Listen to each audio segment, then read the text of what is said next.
sekali berkembang ajaran-ajaran, termasuk prana, termasuk aura, termasuk tenaga dalam, berbagai macam di lapisan masyarakat, betul?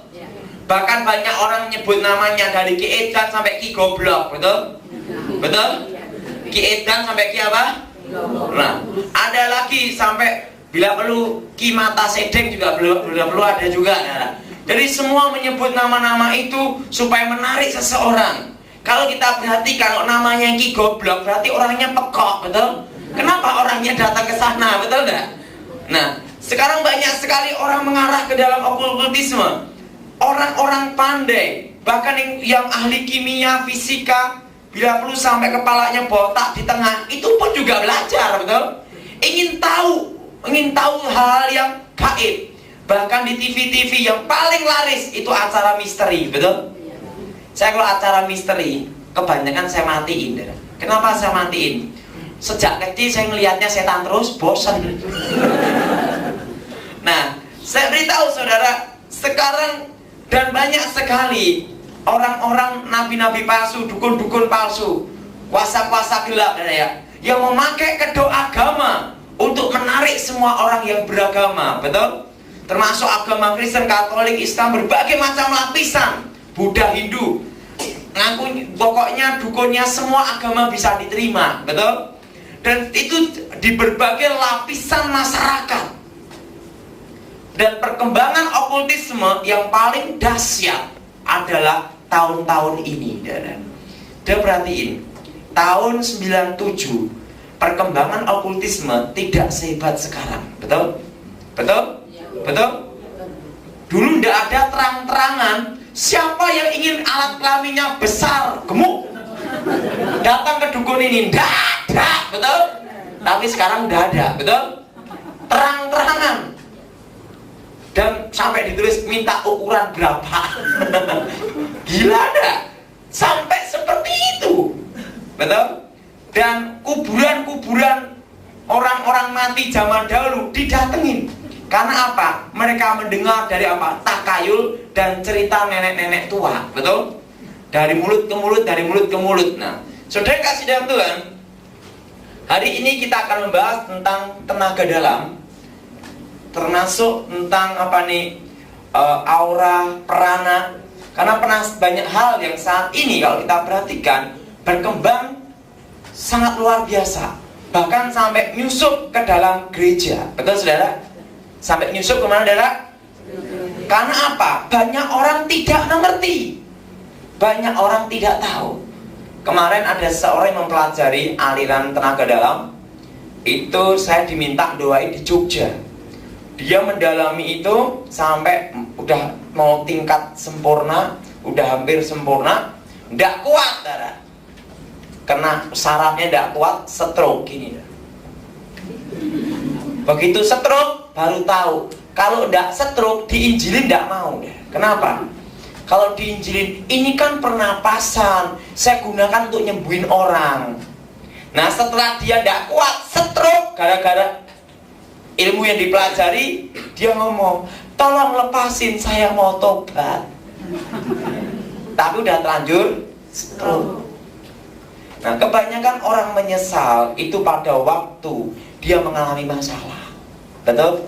Nah, repotnya kalau stroke-nya sembuh, kalau stroke-nya diteruskan game, repot, betul nggak? Betul? Nah, sekarang tak jelaskan tentang tenaga dalam. Banyak hal, versi-versi tentang pengajaran tenaga dalam. Banyak versi tentang apa yang disebut prana dan lainnya. Tapi pada hakikatnya itu semua sama. Satu intinya. Tahu maksud saya? Hakikatnya semua satu pada intinya, yaitu mempercayai bahwa di dalam diri manusia ada suatu kekuatan yang tersembunyi dan terselubung. Dan kekuatan itu bisa dibangkitkan melalui pernapasan dan pengaturan pernapasan tertentu. Dan dipercaya bahwa kekuatan itu terpendam, itu bersemayam ada di sini. Semua pegang bagian pusar semua. Dan ada di tulang ekor juga.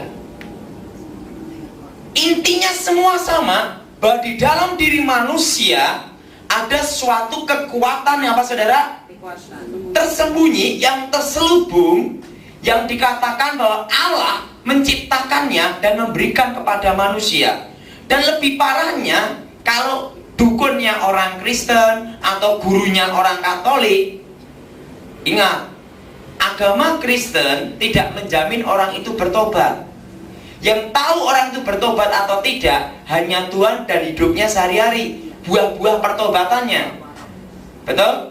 Nah, agama Kristen sendiri tidak bisa menyelamatkan.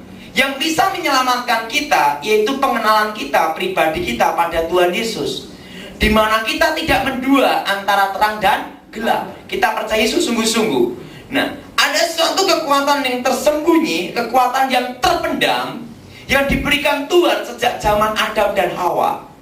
Dan kekuatan itu terpendam, dan kekuatan itu akan muncul pada waktu orang tersebut di dalam suatu meditasi, mengatur pernapasan, bahkan ada yang sampai namanya mati rasa.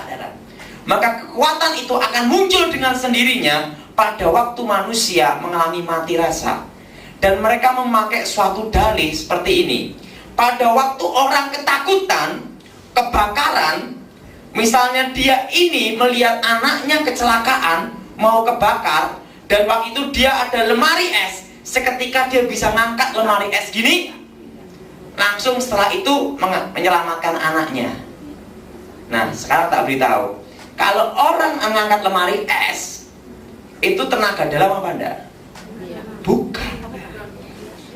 Pada waktu saat orang terdesak, pada waktu seorang itu panik, seketika refleks akan bekerja. Dia akan, misalnya dia tidak kuat, ingat ya, kenapa kekuatan kita manusia angkat benda yang kita, tangan kita beratnya 50 kilo aja rasanya berat, betul? Betul? Tetapi dalam kondisi kita terpojok, langsung kita seketika bisa ngangkat ini. Kenapa? Karena semua kekuatan fisik kita ditumpukan dalam ini. Karena apa? Saking takutnya. Ngerti dia? Saking apa? Takutnya. Tapi itu nanti kalau sudah dia sadar lagi dari refleksnya, biasa. Karena apa? Imbang. Nah, pada waktu dia gini itu tidak imbang. Kenapa? Semua ditumpukan di mana? Coba saudara, coba jalan gini. Sebenarnya berdiri semua coba. Supaya kita kasih latihan sedikit. Saudara, coba saudara gini, angkat ini. Apa nih? Kursi satu. Dalam kondisi itu, angkat kursi itu. Coba sebentar. Angkat kursi semua. Tangan, gini. Coba. Nah. Udah? Udah? Coba angkat tangan gini. Terasa berat sekali tidak? Berat. Karena kedua kaki kita ada di sini. Coba kedua kaki gini. Lebih berat tidak? Tapi ingat, jangan tertumpu gini. Kedua kaki gini. Posisi gini semua, coba. Nah, udah? Coba pegang gini. Terasa berat sekali tidak? Berat, ya kan? Nah, sekarang saudara gini. Kaki satu aja, kesan gini. Saat angkat itu. Oh iya. Lebih ringan. Ringan enggak? Lebih ringan. Lebih ringan. Nah, silakan duduk. Sebenarnya kasusnya seperti itu. Jadi pada waktu orang itu misalnya kena ini lemari es, kenapa dia ngangkat gini enggak kuat? Karena kedua kakinya gini. Dalam kondisi apa? Imbang. Tapi kalau dia saking takutnya, dia gini, tertumpu gini, lebih kuat enggak? Lebih kuat enggak, saudara? Lebih kuat enggak? Lebih kuat. Nah, ada juga pada waktu orang keadaan tertentu, kebakaran, dia bisa melompat tembok seperti ini, 1,5 meter atau 2 meter. Karena apa? Saking ketakutannya. Coba kalau sudah lompat gini, itu terbatas. Betul? Betul? Betul? Coba kalau kaki satu gini, langsung bet gitu. Itu lebih tinggi. Kenapa? Tertumpu dalam satu titik. Ngerti saudara? Tapi apakah itu tenaga dalam? Bukan. Itu sudah hukum alam. Ngerti? Ngerti? Ngerti enggak? Nanti yang gini kayak kokon semua. Nah, jadi pada waktu orang itu dalam kondisi terdesak, dia akan secara otomatis dia gini, ininya yang ini. Dia jadi bisa dorong ini. Tenaganya semua tertumpu ada di sini. Nah, kalau gini kurang kuat, betul? Kalau gini, coba kalau orang gini, panco ya, kedua tangannya ada dua orang musuhnya, dia gini enggak kuat, betul? Tapi kalau tertumpu satu, kuat, betul? Betul? Ini tenaga dalam atau bukan? Bukan. Itu memang alami dalam diri manusia. Nanti saudara, apa saudara? Alami dalam diri apa? Manusia. Nah, tetapi orang-orang yang tidak mengerti menganggap bahwa itu ada kekuatan tenaga dalam yang muncul tiba-tiba. Padahal bukan. Nanti saudara, ngerti? Padahal bukan. Itu memang sudah hukum apa nih? Alam. Nah, seperti saudara, kalau ada ini tumpuan gini sama ini lebih ringan gini. Misalnya saudara, ini misalnya benda ini, kalau diangkat biasa gini, pakai alat biasa gini agak berat. Tapi kalau ada pengungkit diginiin, lebih ringan, betul? Hukumnya seperti itu. Udah jelas? Udah jelas? Jadi pada waktu orang itu dalam keadaan terpojok, seketika refleksnya dia akan dalam suatu titik tertentu dia bisa ini. Nah, tapi orang tidak mengerti, dikira itu ada kekuatan tersembunyi, yaitu kekuatan tenaga dalam yang bangkit sewaktu-waktu terdesak. Ngerti saudara? Nah, jadi sebenarnya di dalam diri manusia tidak ada kekuatan tenaga dalam. Saya minta ada tisu ya, saya lupa nambah tisu. Jadi dalam diri manusia sebenarnya tidak ada kekuatan apa saudara? Nah, kalau di dalam diri manusia ada kekuatan tenaga dalam, di dalam diri manusia bila ada kekuatan tenaga dalam, manusia tidak bisa dioperasi. Manusia menjadi manusia abadi karena dikatakan kekuatan Tuhan yang diberikan secara terpendam. Sebenarnya itu bukan kekuatan yang diberikan Tuhan terpendam menjadi kekuatan abadi, itu bukan.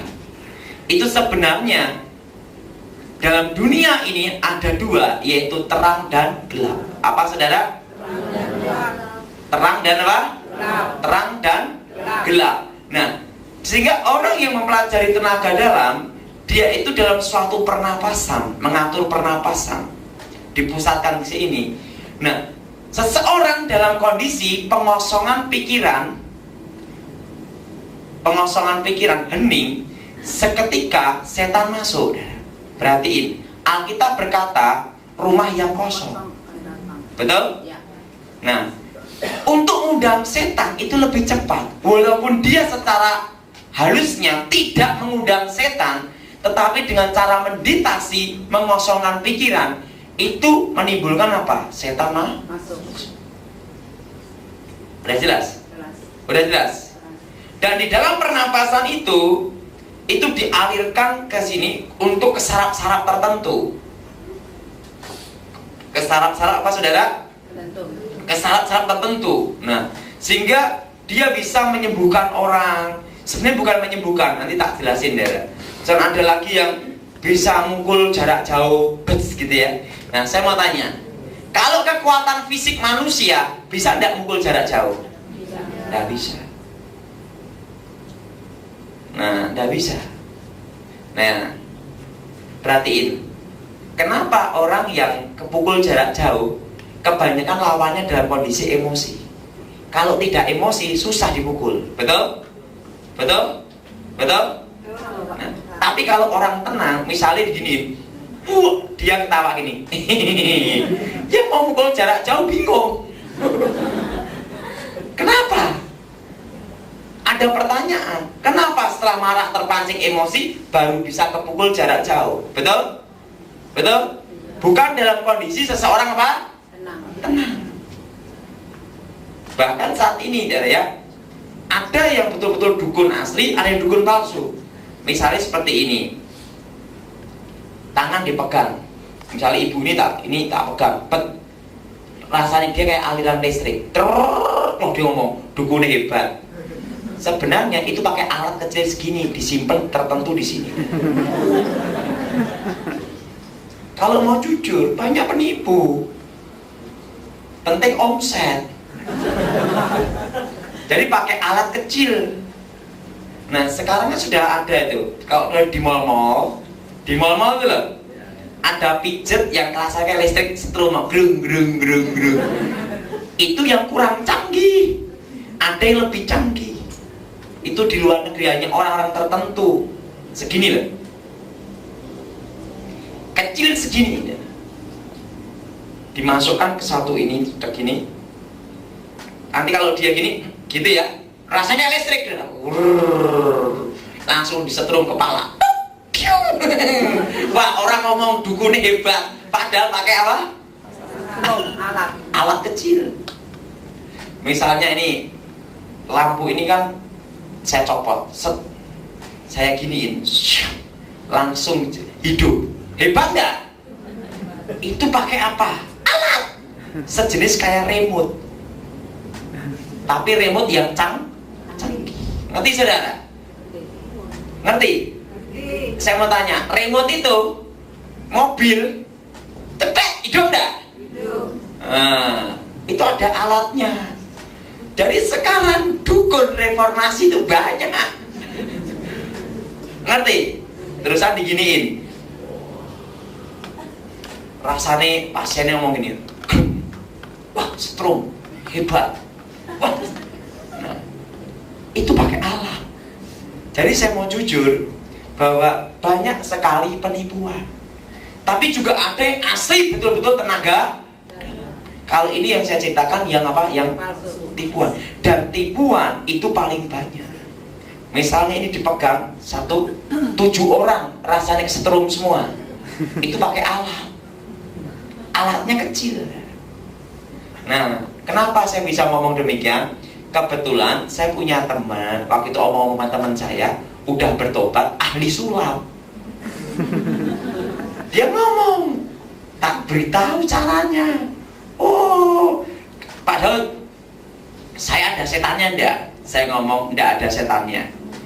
Kalau saya gini, ini pakai ilmu atau pakai alat, Pak Tony? Dikira saya goblok. Saya ngomong ini pakai alat, walaupun saya bukan tukang sulap, saya tahu karena saya dulu pernah diberitahu kakek nenek saya. Gitu. Saya dia ngomong, enggak taunya bapak juga dukun canggih juga. Gitu. Saya udah bertobat tadi. Dia ngomong, kalau ini pakai apa? Digini-giniin. Ah, ini pakai kecepatan ini, tangan kamu bergerak gini. Saya diuji lagi saya. Kalau ini, nah, dia ngomong kalau listrik, gimana? Pakai alat kecil, buat sembunyiin. Ah, pinter-pinter bilang gitu. Jadi ada yang permainan seperti itu. Ngerti saudara? Ngerti saudara? Ngerti? Untuk apa? Karena orang zaman sekarang itu minta bukti. Nah, orang Indonesia ini kebanyakan, maaf kata, pikirannya itu belum terlalu canggih seperti orang Amerika, Jepang. Betul? Betul? Sehingga dikibulin cepat. Ngerti? Ngerti? Nah, sekarang tentang tenaga dalam lagi. Jadi pada waktu orang dalam kondisi konsentrasi, yaitu pengosongan pikiran, maka roh itu akan masuk. Apa saudara? Roh itu akan masuk. Dan itu nanti seketika di sini akan terasa kayak pusaran. Ini loh. Siapa yang pernah sebelum bertobat pernah belajar? Angkat tangan. Jujur. Pada waktu konsentrasi, ya sama aja. Itu berbagai, sebenarnya semua tenaga dalam pernapasan itu intinya sama pengajarannya, yaitu apa? Bahwa dalam diri manusia ada kekuatan tapi nama-nama alirannya dibuat banyak sekali. Ngerti tidak? Ada nama ini namanya. Nah, di sini akan terasa kayak pusaran, ya kan? Ini loh, pusar ini deh. Nah, itu sebenarnya itu roh yang masuk. Ngerti tidak? Roh yang masuk. Sehingga orang yang belajar tenaga dalam, kalau tidak kuat itu bisa gila. Sango, sarate keno. Ya kan? Di sini akan terjadi kayak rasanya kayak apa? Pusaran. Setelah itu menyebar. Nah, menyebarnya itu biasa nih dibangkitkan dari sini sama tulang ekor. Nah, mengalir seluruh tubuh. Nah, setelah itu baru latihan gerakan. Ada yang gini. Nah, terusan.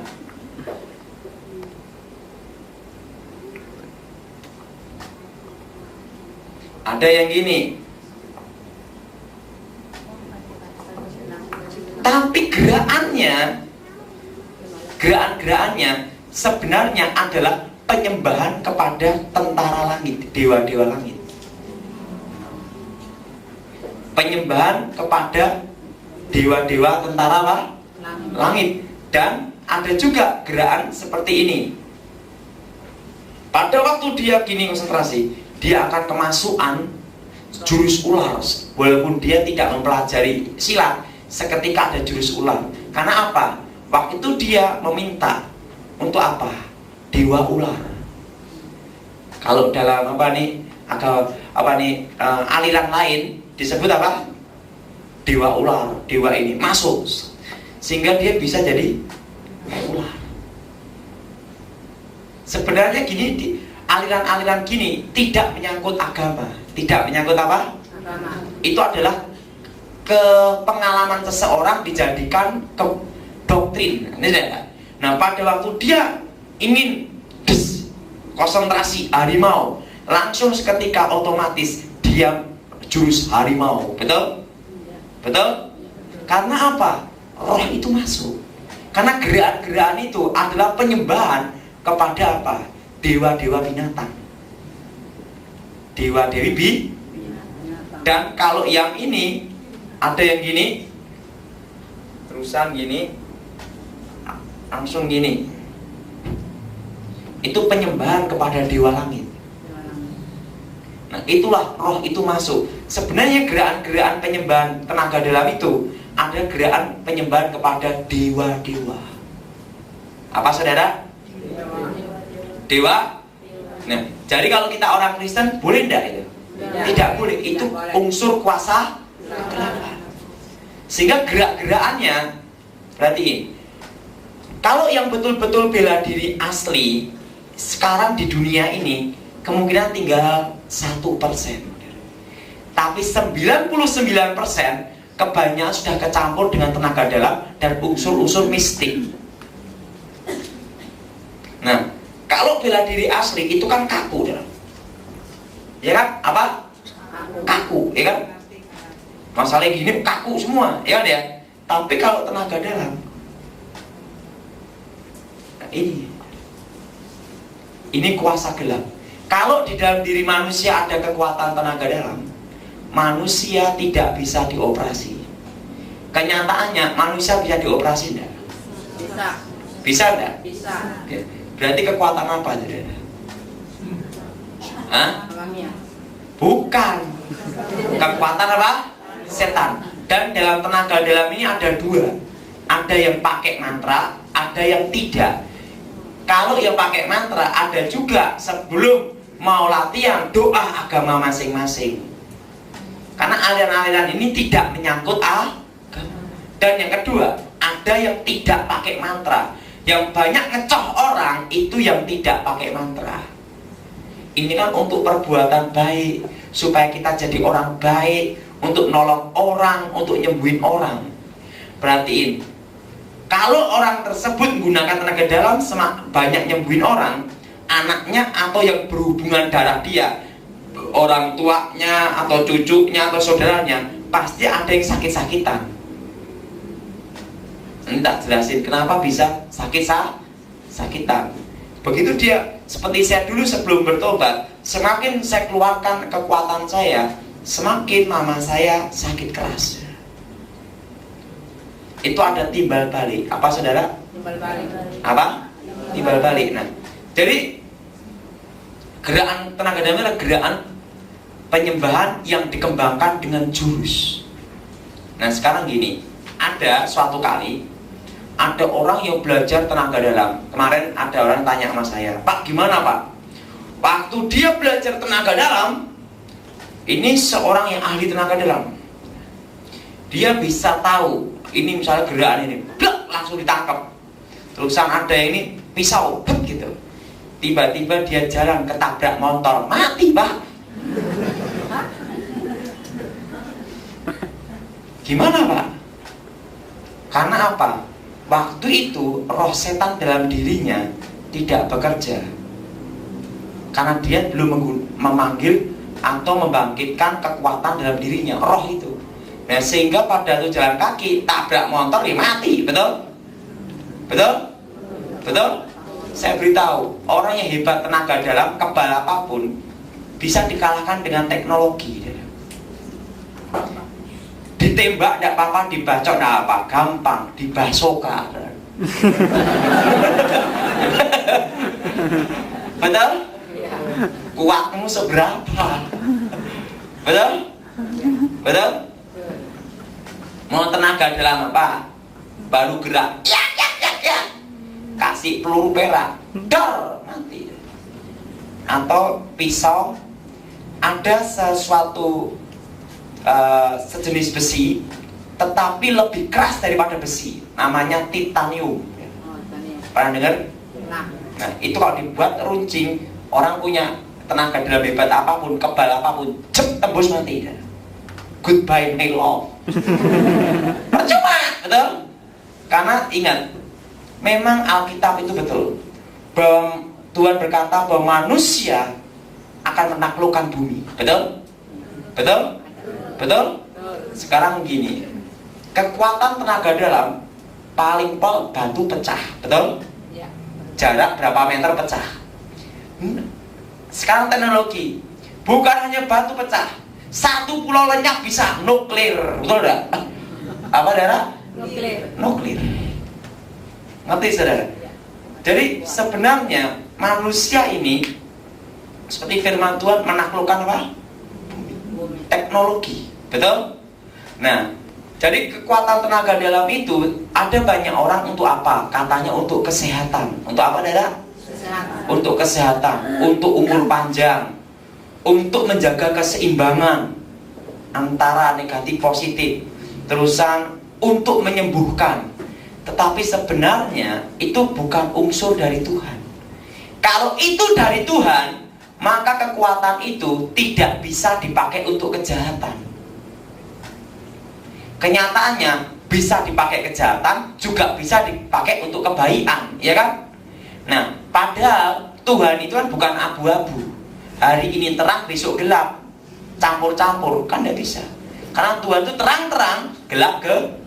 Kalau tenaga dalam tergantung pemakainya, prana, aura, tergantung pemak.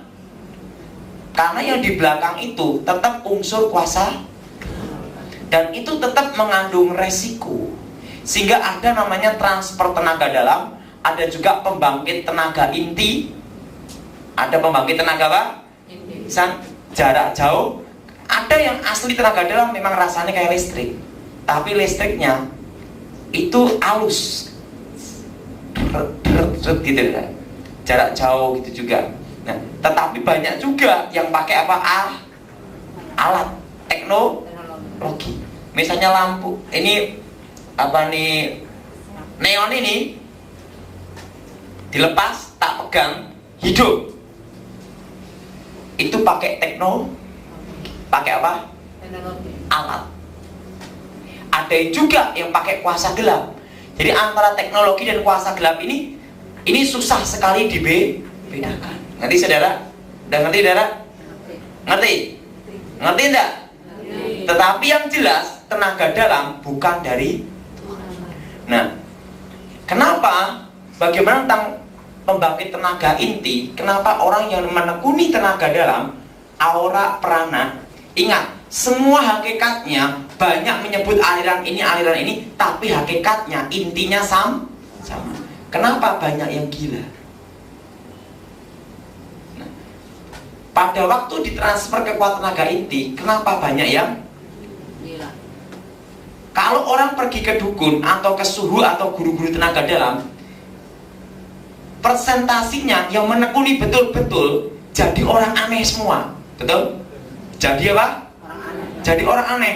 Ada yang nanti suka menyendiri di hutan, ditemani sama ular sama jangkrik, ya kan? Ya kan?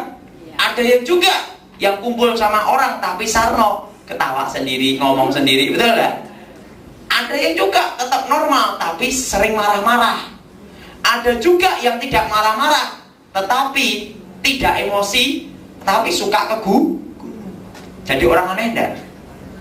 Namanya orang kurang kerjaan kan? Nah sekarang tak beritahu kenapa banyak yang adalah gila, bahkan jadi orang-orang aneh. Nah saya minta contoh Pak Yakub ke sini. Ini kembarannya Pak Alek ini adalah.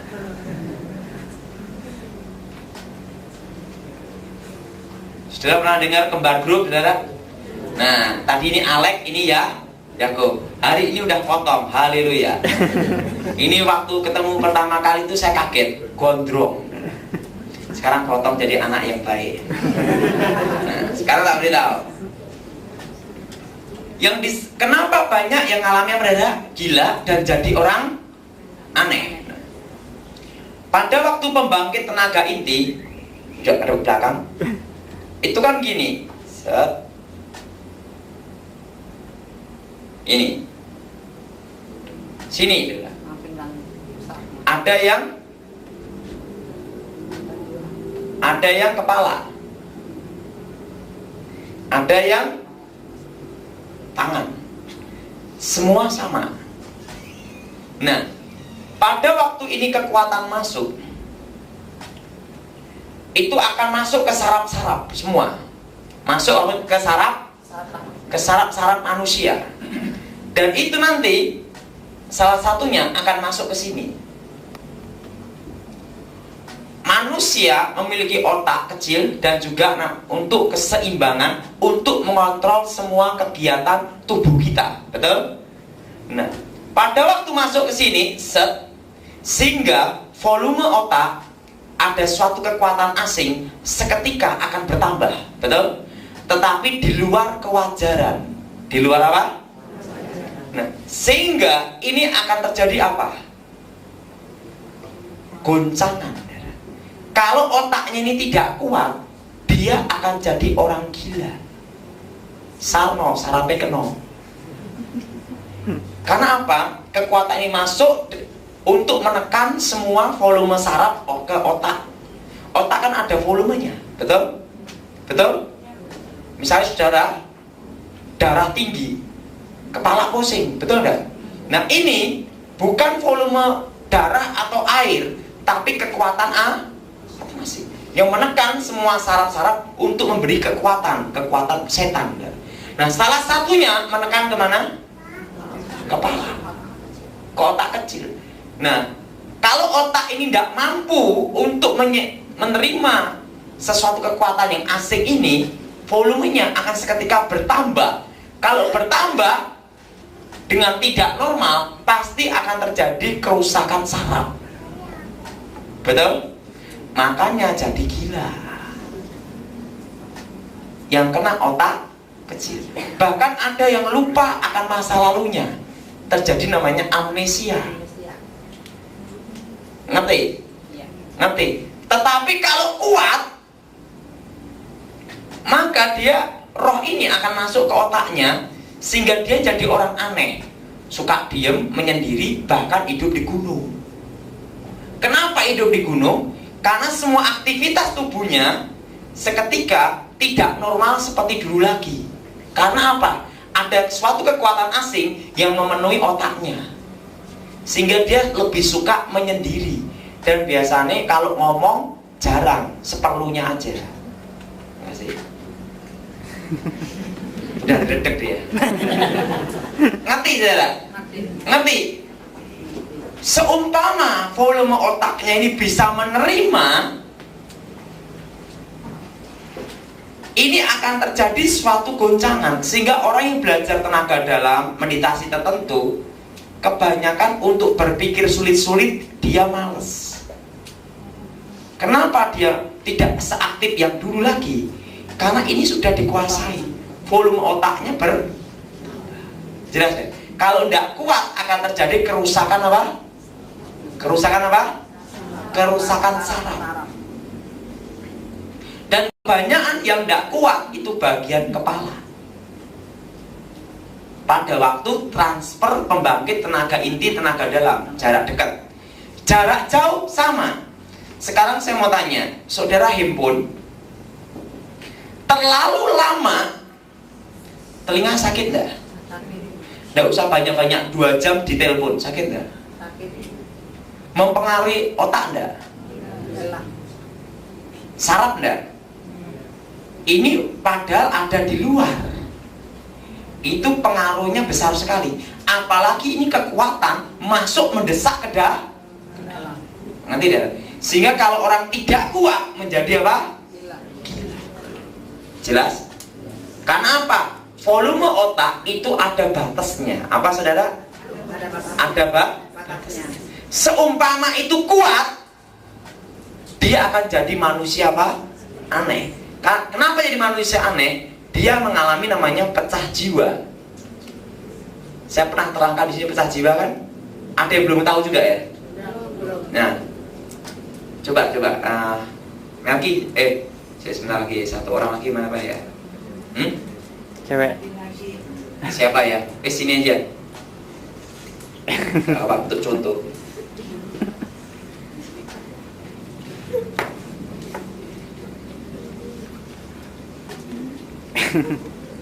Kenapa banyak orang yang mempelajari tenaga dalam, kedukun-dukun ilmu-ilmu, banyak yang mengalami pecah jiwa. Pecah jiwa itu yaitu mengalami 2 pribadi ganda. Apa saudara? Apa saudara? 2 pribadi ganda. Nah, dia punya sifat, saya punya sifat. Saya punya pribadi, dia punya pribadi. Saya punya karakter, dia juga punya karakter. Misalnya terjadi namanya pembangkit tenaga inti, gitu deh. Kekuatan fisik saya menyatu dengan kekuatan setan. Ingat, tenaga dalam bukan dari Tuhan. Masuk ke dalam tubuhnya bersama dengan karakter dan jiwa saya. Sehingga dia akan mengalami pribadi 2, pribadi saya dan pribadinya dia. Ini yang disebut pecah jiwa. Sehingga dia akan mengalami emosi yang tidak stabil. Bisa jadi pemarah atau menjadi seorang pendiam terus. Saya beritahu, orang terlalu tenang itu juga repot. Betul? Orang kalau tidak stabil emosinya, terlalu marah terus juga repot. Orang kalau tidak ngomong juga edan, betul? Kebanyakan ngomong juga repot, betul? Ini namanya apa? 2 pribadi apa? Ganda. Karena apa? Pribadi saya masuk ke pribadinya dia. Sehingga ini yang disebut transfer of spirit. Sehingga seorang murid 50% akan mengikuti gurunya. Yang belajar dukun tenaga dalam, guru-guru tenaga dalam. Karena apa? Pribadi gurunya ada dalam dirinya. Selain tadi volume otak, juga karena ini. Orang kalau mengalami 2 pribadi ganda, tidak kuat, dia mengalami susah tidur. Kalau udah mengalami susah tidur, tinggal edan, betul? Gila, betul? Tinggal apa? Gila. Karena apa? 2 pribadi ini akan bergejolak dalam dirinya. Kalau dia kuat, juga bisa jadi suka tidur, dan repot. Karena apa? Dalam dirinya bergelut 2 pribadi yang berbeda. Makanya banyak yang belajar rata-rata gila, terutama yang sudah dalam menekuninya. Kalau tidak gila, jadi manusia aneh. Nah, seketika 2 pribadinya bingung, untuk menstabilkan ini, biasanya dia mau ke tempat sunyi. Sehingga dia tinggal di hutan atau di gua-gua. Kebanyakan belajar kan suka menyendiri dan menjadi orang yang aneh. Kalau enggak, jadi orang yang suka marah-marah, kumpul ke masyarakat tapi marah. Karena apa? Dalam dirinya terjadi dua pribadi yang bergejolak. Ngerti? Jangan dulu. Ngerti? Ngerti? Ada dua pribadi ganda yang apa? Yang Nah, Pak, kalau misalnya dia bukan hanya berguru satu dukun, banyak dukun, gimana Pak? Loh, pribadinya banyak juga. Akhirnya tidak kuat, cepat gilanya juga. Kalau tidak gila, dia akan jadi manusia apa? Suka pendiam atau suka marah-marah. Ada yang suka tidur, ada yang tidur terus. Karena apa? Dua pribadi ganda ini akan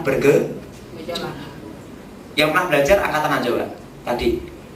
Tidur terus atau susah tidur? Susah tidur. Nah, untung belum jadi manusia aneh. Tinggal di hutan ditemani jangkrik sama belalang, betul enggak? Betul? Nah, ada yang juga tidur terus. Siapa yang tidur terus? Angkat tangan. Nah, ingat, jadi saudara lebih baik jangan mempelajari hal-hal seperti itu, karena itu akan mengandung resiko yang berat.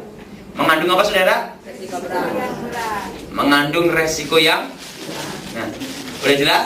Ini namanya apa? Pecah jiwa. Termasuk penyembuhan tenaga dalam. Jiwa dari gurunya atau yang transfer tenaga dalam itu masuk ke dalam dirinya pula.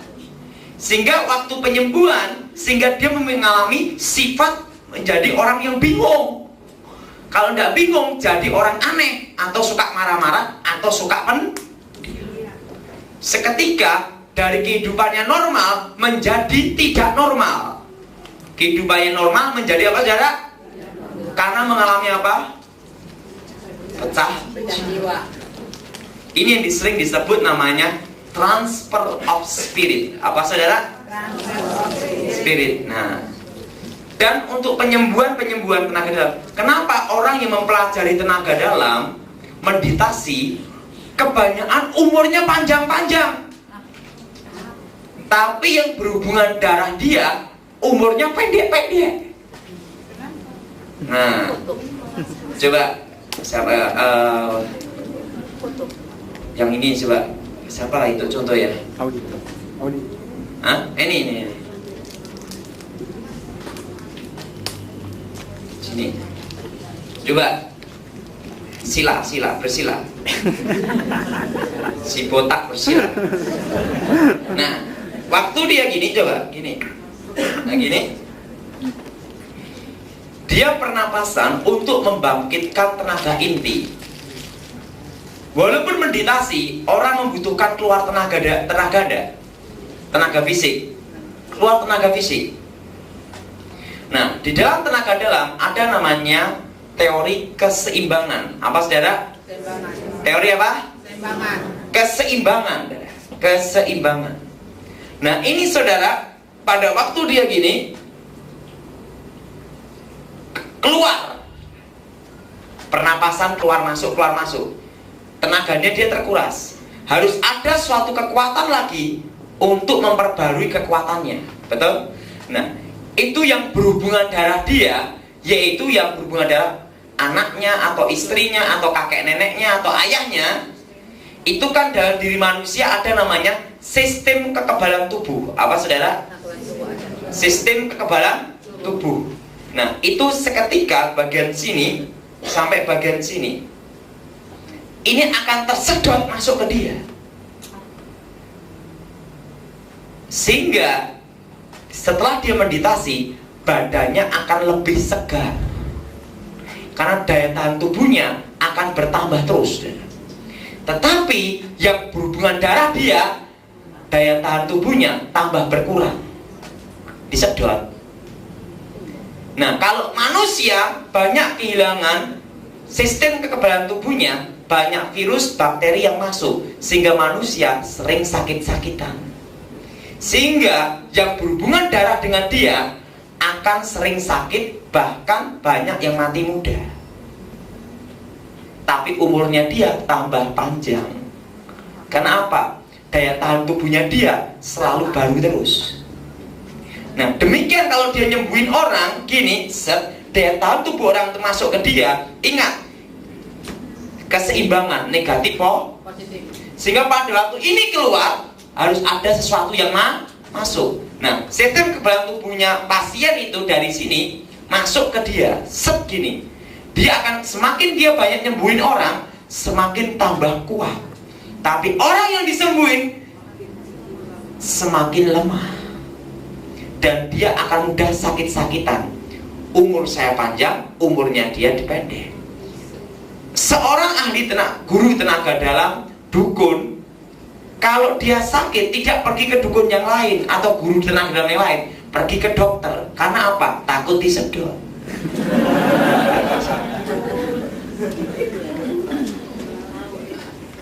Ngerti?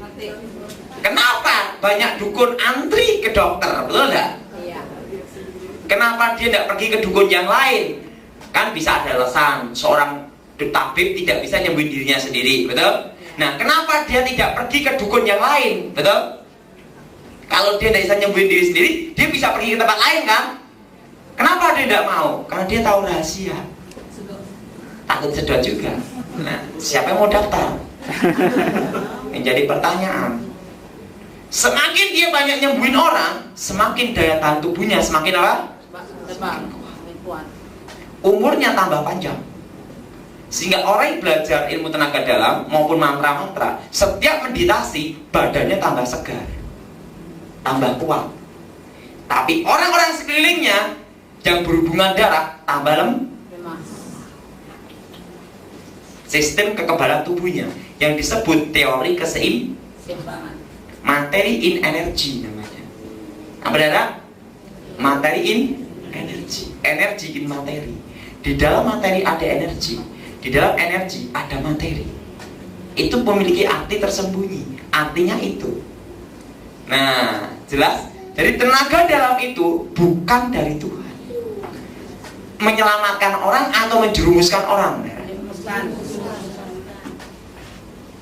Nanti saudara, selain juga mempengaruhi otak, sifat karakter orang, juga mengalami pecah jiwa.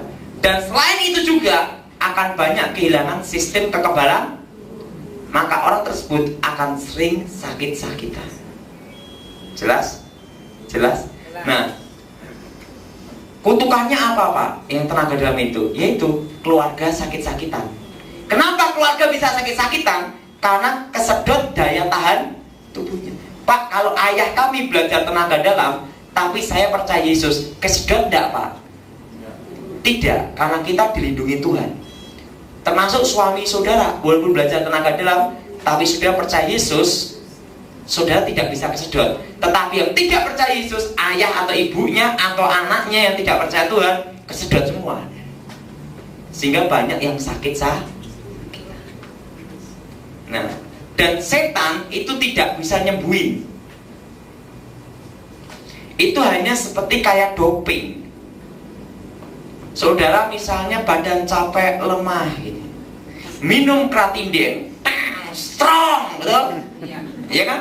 Langsung mata ini M116. Berapa? Hah? Wah, M150 dari Jackie Chan. Karena apa? Itu sebenarnya kayak orang minum doping. Nanti saudara minum apa? Doping.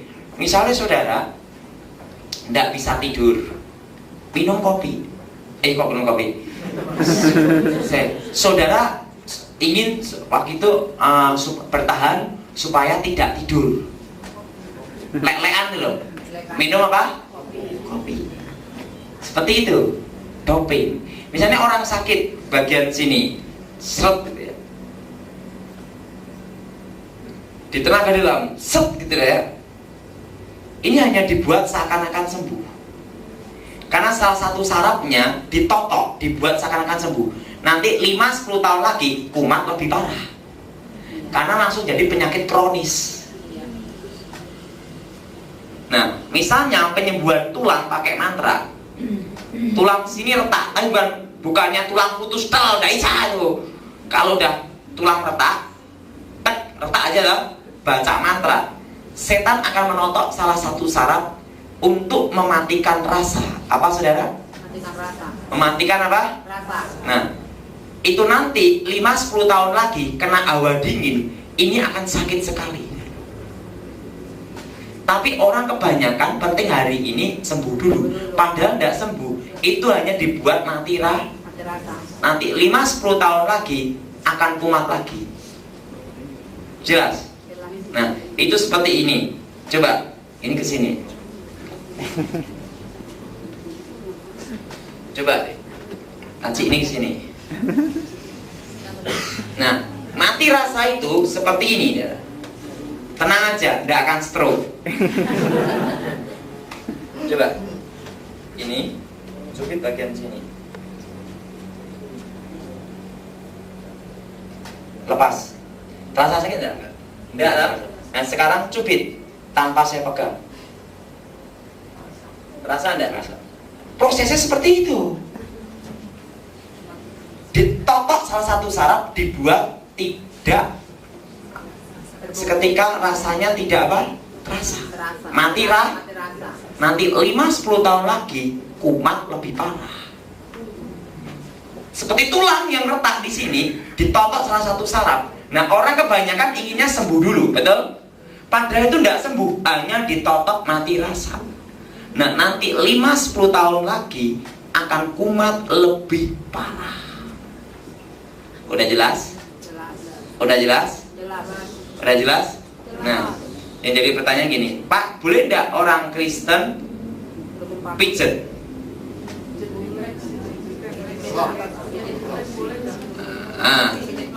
Nah, kalau pijet refleksi itu tidak apa-apa, asal tidak boleh pakai tenaga dalam atau mantra. Tapi sekarang ada tukang pijet canggih, tidak usah pakai orang, tapi cukup cari di mall, pakai alat di kaki, jalan. Iya kan? Betul tidak? Betul tidak? Ada apa? Alat khusus kan? Boleh tidak? Terus harganya tidak terlalu mahal. Ini bukan promosi. 1.800.000 sudah dipakai untuk setiap kali mau pijet. Ada yang 3 juta. Pijet itu tidak apa-apa, karena itu gini, itu juga ada namanya unsur kesehatan juga. Sudah jalan di kerikil-kerikil sama juga. Nah, itu untuk melancar jalan darah. Yang tidak boleh kalau seseorang itu pakai tenaga dalam, ada yang pakai trosoel listrik itu, tapi yang listrik ini pun banyak yang palsu, yang asli jarang. Nanti saudara, banyak yang pakai apa? Alat. Yang palsu termasuk dosa juga. Kenapa?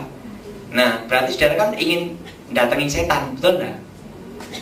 Apalagi yang tenaga gini, tapi itu jahat. Nah, orang yang punya yang asli itu kebanyakan bukan hidup di kota, tapi ada di gunung-gunung. Kenapa? Kebanyakan mereka sudah mengalami pecah jiwa, sehingga suka menyendiri, jadi orang aneh. Nah, pasiennya pun daftar jadi orang aneh. Jelas? Jelas? Jelas? Nah, kalau misalnya tusuk jarum, boleh enggak? Boleh, enggak boleh. Kan itu dari dokter, Pak, bukan itu. Yang ngomong enggak boleh angkat tangan. Yang boleh angkat tangan. Tak beritahu, tusuk jarum itu pun juga ada kesehatan juga, untuk mempelancar saraf-saraf yang ini.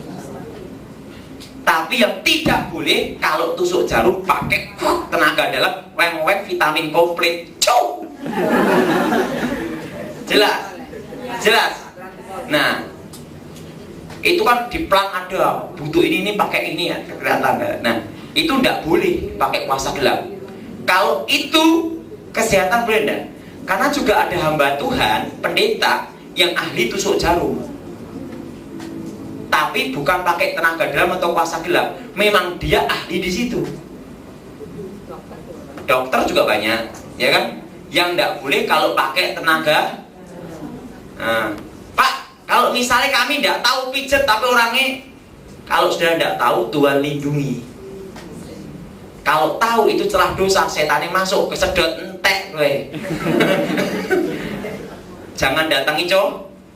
Itu bukan menyembuhkan. Nah, jadi sebenarnya kalau orang itu ingin sehat setiap hari, siapa yang ingin sehat? Angkat tangan coba. Nah, tak beritahu caranya.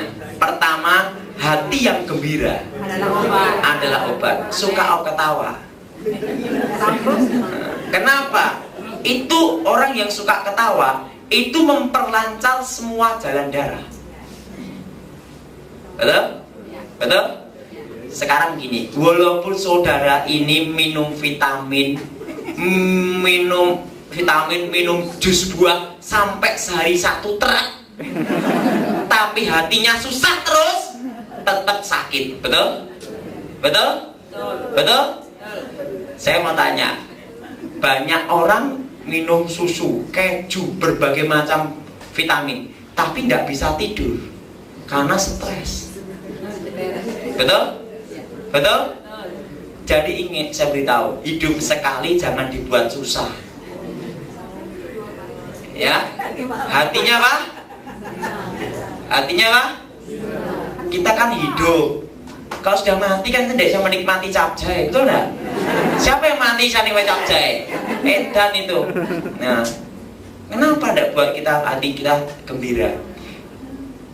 Saudara stres, saudara khawatir, saudara takut, itu tidak menyelesaikan masalah, betul nggak? Betul nggak? Ya, bagaimana caranya? Mengalir aja, jalani aja. Penting saudara bekerja keras, berusaha. Tuhan yang menang. Saya beritahu, jangan jadi orang itu khawatir, jangan takut. Saudara jadi orang harus berani gagal. Resiko berani. Tapi ingat, kalau kita dalam Tuhan, kegagalan bukan kehancuran. Tapi Tuhan akan memberikan kemenangan, pasti itu. Amin. Jangan takut apa? Gagal. Karena kita ditentukan Tuhan untuk jadi kepala, bukan? Ekor. Kalau gagal jangan menyerah, tetap maju terus. Itu kemenangan yang tertunda. Pasti Tuhan akan memberikan yang terbaik. Amin. Nah, pokoknya kalau sudah ada masalah, sekarang gini, ada masalah berat apa? Dipikir dulu. Enggak nyelesain masalah, saudara masuk ke rumah sakit jiwa, betul enggak? Masalah belum selesai sudah masuk rumah sakit, malah tambah beban keluarga ngongkosin di rumah sakit jiwa. Jadi jalani aja apa adanya. Karena kekhawatiranmu tidak bisa mengubah jalan hidupmu dalam sehari, betul? Benar. Betul? Udah mengalir aja. Sekarang saudara sakit ambeien misalnya. Saudara stres, kenapa aku ambeien? Saudara berpikir apa, kenapa, obatnya apa, tapi tidak pernah bertindak, hanya jelongok terus. Ya ambeien tetap ambeien, betul? Betul? Betul? Jangan dipikir di sini. Saudara doa, aku percaya Yesus sembuhin. Saudara, boleh tidak orang bisa minum obat? Boleh. Obat-obat juga dipakai Tuhan. Saudara percaya tanpa obat itu bagus. Pakai obat juga bagus. Terserah iman saudara. Tidak usah memaksakan diri. Nanti saudara, hidup ini jangan dianggap berat. Kalau saudara anggap berat, itu tidak ada habisnya. Misalnya saudara punya utang, utang banyak. Saudara pikir, kenapa aku bisa rugi? Itu tidak ada habisnya, betul? Utang tidak lunas, saudara daftar rumah sakit. Yang penting apa? Bagaimana cara nangani? Jalanin aja, betul? Betul? Berhasil atau tidak, penting jalan dulu, betul? Nanti pasti Tuhan buka jalan, amin. Karena Dia tidak akan memberikan kecelakaan, tapi memberikan jalan keluar, damai sejahtera. Yang penting sekarang jalani, amin. Nah, sekarang matiin dulu.